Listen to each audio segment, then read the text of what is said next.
One of the things that you get criticized for a lot, well, it's more of a WWE revisionist thing, is, you let Mick Foley go, you let Steve Austin go, you let Triple H go, who were such big parts of the Attitude Era.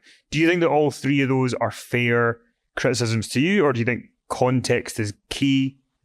Context is absolutely key in that respect. You have to look, individually. I let Mick Foley go because Mick Foley was determined. I liked Mick. Mick and I were friends. We socialized outside of wrestling a little bit. Our wives. I liked Mick, but Mick was determined to do things that were so high risk. And in some cases, not only to himself, well, for sure to himself, but he also put fans at risk. He put the company, Turner Broadcasting, at risk. He wanted to dive off balconies outside of the ring, on the ring apron, or on the floor outside of the ring. And there's always a chance that something could go wrong, and a fan sitting at ringside could get hurt. In a company like Turner Broadcasting, and I think it's different here in the UK. UK's got an interesting way of dealing with lawsuits and litigation. Is that if I decide to sue Kenny and I win, good for me. But if I lose, I have to pay his attorney's fees. I think that's the way it is here in the UK. In the US, it's completely different. If I can find some scumbag, creepy attorney that'll file a lawsuit against Kenny, he'll say, "Oh, I'm not going to charge you anything, Eric. We're just going to try to sue Kenny, and if we win, I'll take 30%, 33%, and if we lose, it doesn't cost you any money." That encourages frivolous lawsuits, and there's so much of that in the United States. And the bigger a company is, the more money they have, the deeper their pockets are, as they say in the States, the more likely they're going to be hit with frivolous lawsuits.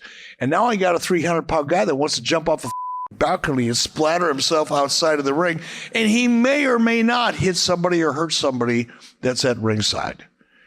And I expressed that to Nick. I said, "Mick, we can't do a lot of the stuff that you want to do." And Mick, I think, took that personally, and as a result, he left. It wasn't personal to me. I liked Mick. It was just he was a risk to himself and also to the company. So that was Mick. Steve Austin, have any of you ever listened to Steve Austin's podcast? Yeah. I did. Steve called me up one time. This was years ago now, 5, 6, 7, 8. I don't even remember how long. It was a while ago. He had just started his podcast. Steve called me up. He goes, "Hey, man, next time you're in LA, I'd love to do a podcast with you." I said, "Sure, Steve, I'll call you." And I happen to, be out in LA on business a lot. So I called Steve. I went over to his house. We sat down. We did a podcast. We had a awesome time. I encourage you to go back and listen to our podcast. We actually did 2 of them over the course of 2 days. We did one, a 3-hour or 4-hour podcast one day, and it was so good, and we got so drunk. Steve called me as soon as I left his house. He goes, "Hey, man, do you think you can come back tomorrow and let's do another one?" I said, "Fine. You bring the beer, I'll bring me. We'll do it."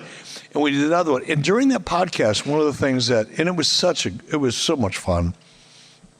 But one of the things Steve said was, "You know what, Eric? If I were you, I would have fired me too." And the reason I fired Steve is Steve was frustrated creatively, and that was understandable. He was kind of injury prone during that period of his career. I could have dealt with that. But what I couldn't deal with was there was a situation where Steve was out with an injury, and Steve was still very important to WCW, but I knew I couldn't put him in the ring. We were shooting TV at this little place called Center Stage, and I wanted to keep Steve visible. I wanted him to do an interview. I knew he couldn't wrestle, but I wanted the audience to hear from Steve Austin. So we created an interview for him and something he could say. And he wasn't scheduled for TV. He wasn't on the schedule. But I called Tony Schiavone into my office. I said, Tony, do me a favor, call Steve Austin, because Steve lived in Atlanta. He only lived about 15 minutes from where we were shooting TV. I said, ask him to come down, let him know we want to do an interview so that we can at least keep him visible, keep the audience interested in him. So Tony, and this is the way Tony explained it to me, Tony goes over, calls Steve Austin. Steve's wife answers the phone. Tony said, hey, this is, Tony Schiavone, and Eric Bischoff wants Steve to come down to center stage. And by the way, I was paying him. He was under salary. He was working for me. Kind of an important part of the story. And Tony says, he wants Steve to come down, do this interview. He doesn't have to wrestle, doesn't have to be in his gear. It's just a sit-down 2-minute interview. We just want to keep him visible on TV, keep his story alive.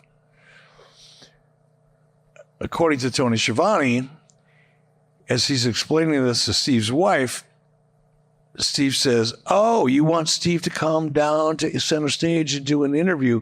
Tony's on the phone, and he could hear Steve Austin in the background saying, tell them sons of bitches I ain't coming anywhere. F*** them. Tony Schiavone comes back and says,